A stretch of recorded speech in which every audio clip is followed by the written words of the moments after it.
Hello, here's my homily for this coming weekend, which is the 14th Ordinary Sunday of the year. I wonder if you ever thought of yourself as an ox pulling a plough. I certainly hadn't till now. And yet that is what Jesus suggests we should be like in today's Gospel from Matthew chapter 11, where he tells us to shoulder his yoke. The problem is, with that image, is that it doesn't sound very comforting, does it?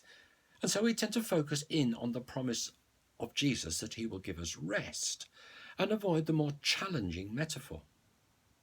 Jesus may go on to say that his yoke is easy and his burden is light, but it's still a yoke, albeit a light one, and that doesn't sound too pleasant when we first think about it.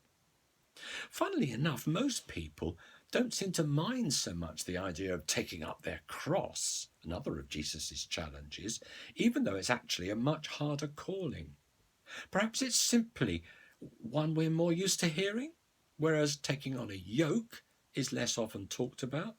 Or perhaps the reason we prefer the cross imagery is that somehow we see that as heroic, something that we think we can do, whereas a yoke is a rather dull image of something that is done to us, a plodder stuck in front of a plough, having to trudge on drearily, just doing what we're told. Now, I've been helped in exploring this image of a yoke by the discovery that a yoke is not just something we have to bear, but is something that links us to another. When we think about who the other ox is, with whom we are linked when we pull the plough, the idea becomes much more inviting, because the other ox pulling the plough with us is Jesus. He says, "Shoulder my yoke and learn from me." So he's not the boss putting a yoke on us so that we can be obedient. No, the yoke he offers us is the one that is already on his shoulders. So it is not an image about obedience, but actually an invitation to work alongside him, to cooperate in bringing in his kingdom of love and peace. It reminds us of another of his great sayings from John chapter 15, when he said, "I no longer call you servants. Instead, I have called you friends."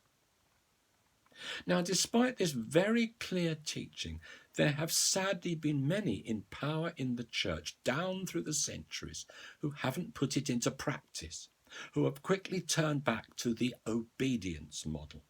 Why is that? Probably because it's much easier.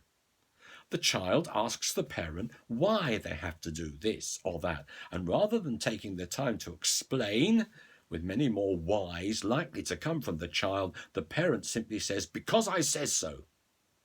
I don't mean by this that parents should give up asserting their authority, because in the long run they usually know better than the child what is good for them. But wherever possible, explanation should be given for two reasons. First, it helps the child to be a better adult, to understand why they should behave in this or that way, rather than doing it simply because that's what they've been told to do.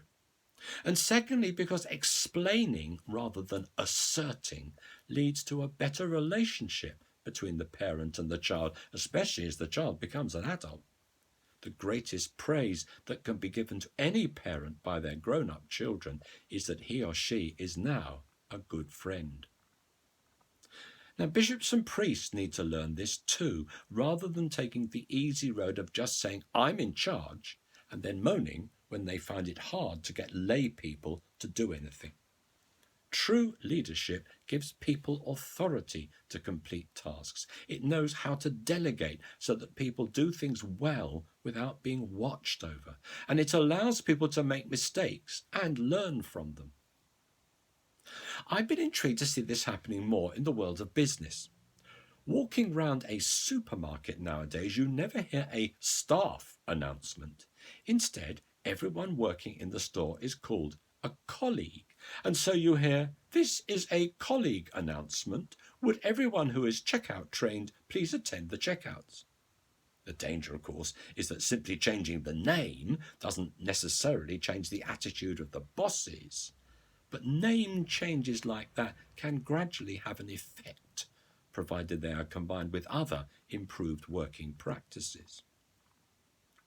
I hope you see how these examples can also teach us what Jesus wants our relationship with God to be like. God does not want us just to keep his commandments. He wants us to understand them, to take them into our heart.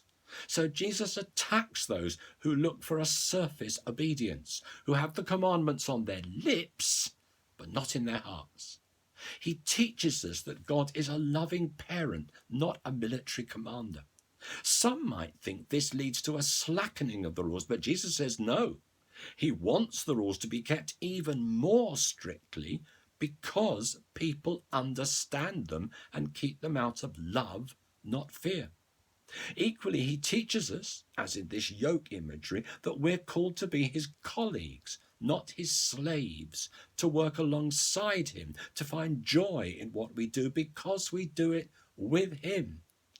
That's why he can say that if we do this, we will find rest for our souls because we know he is always alongside us, our brother and our friend. It's worth too looking at the image of humility we get from our first reading from Zechariah chapter 9, because here the one who is humble is actually the king. Now, we tend to jump ahead and think of Jesus riding into Jerusalem on a donkey, thus fulfilling this prophecy. But the image does not just apply to him, but to all of us who take on any kind of authority in our lives. We need to ask how we use the power we have been given. The power as parents or grandparents, the power as customers with money to spend, the power perhaps as managers at some level or another at work. There's always somebody else, usually, who we can tell what to do. And power can so easily go to our heads, can become something that we enjoy. How tragic it is when people have children just because it gives them status. How tragic when we treat those people at the supermarket checkouts as mere nothings. How tragic when people use power just to make them feel good. I'm reminded of the trial of Jesus before Pontius Pilate, as told to us by St. John in chapter 18 and 19. It's in two parts. First, in chapter 18, Jesus tries to explain that his power is different from that of Pilate. He says, "My kingdom is not of this world." But Pilate doesn't understand. He thinks of power in very worldly terms. He thinks and acts in a way that St. Paul describes as unspiritual in our second reading from Romans chapter 8. Jesus goes on, chapter 9 of the Gospel of St. John, to be more explicit. For when Pilate says, "Don't you realize that I have the power either to free you or to crucify you?" Jesus explains that Pilate needs to realize that power comes from God and is not his to wield as he wants to. And St. John then says that after this, Pilate wanted to release Jesus, but because of the pressure from the Jewish leaders, he was powerless. Poor Pilate. We need to pray for those who have great power, that they may use it wisely. And pray for ourselves that we too may realize how easily we slip into the power obedience mode rather than following the way of Jesus.